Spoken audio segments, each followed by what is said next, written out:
Coucou, aujourd'hui je te présente un nail art assez spécial. Je me suis inspirée d'une photo trouvée sur Pinterest. J'ai beaucoup aimé cette idée, du coup je l'ai réalisée. Et pour le matériel, tu auras besoin d'une base, d'un vernis blanc, d'un top coat, de la peinture noire, rouge, d'un pinceau fin et des bâtonnets. Comme d'habitude, je commence par l'étape primordiale avant de commencer un nail art et c'est d'appliquer la base sur tous les ongles pour bien les protéger. Après que tout est bien sec, je vais passer à la couleur, donc je prends mon vernis blanc que je vais appliquer en 2 couches sur tous mes ongles. Si besoin, tu peux appliquer 3 couches vu que c'est un vernis blanc et ça fait beaucoup de traces.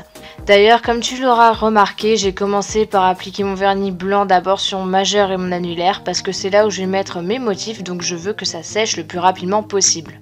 Et comme je déborde toujours beaucoup, je viens prendre un bâtonnet enroulé de coton et un pipette de dissolvant pour nettoyer tout ça. Je viens prendre ensuite mon pinceau fin avec de la peinture noire bien diluée et sur mon majeur, je vais commencer à faire une espèce de poche.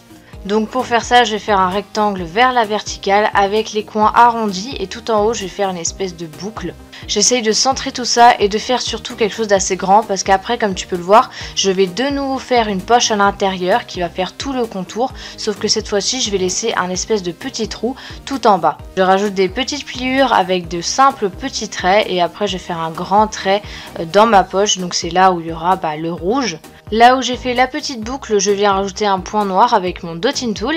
Ensuite, je continue à faire ma perfusion. Donc en dessous du sachet, je viens faire un petit triangle. Donc pour ça, je viens aussi m'aider de mon bâtonnet avec de l'eau et je gratte.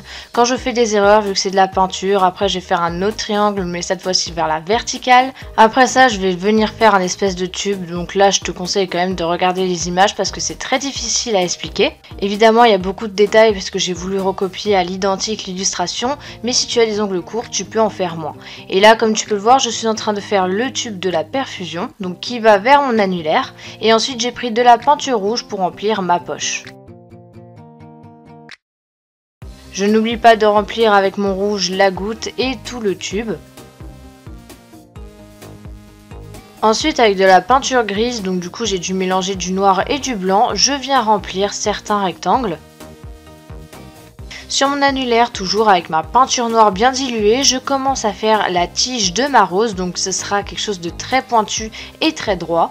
Je fais attention à laisser une bonne largeur pour ma tige et à centrer tout ça. Et après, je vais commencer à faire ma rose. Donc là, j'ai pas trop d'explications. Je me suis surtout aidée de l'image.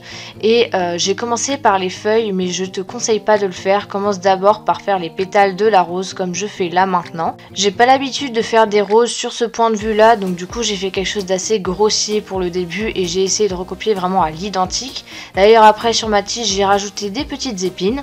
Ensuite, je me suis aidée de mon majeur pour faire la continuité du tube de ma perfusion, pour ensuite faire l'aiguille qui rentre dans la rose. À ce moment-là, j'ai pas mal galéré parce que je savais pas exactement comment je voulais dessiner mon aiguille, mais après j'ai pas mal modifié, j'ai rajouté du gris et évidemment j'ai rempli le tube en rouge. Toujours avec de la peinture rouge, je viens remplir à moitié ma rose. J'essaye de faire des vagues comme si la rose était en train de se remplir en fait. Avec de la peinture verte, je viens remplir la tige de ma rose ainsi que les feuilles.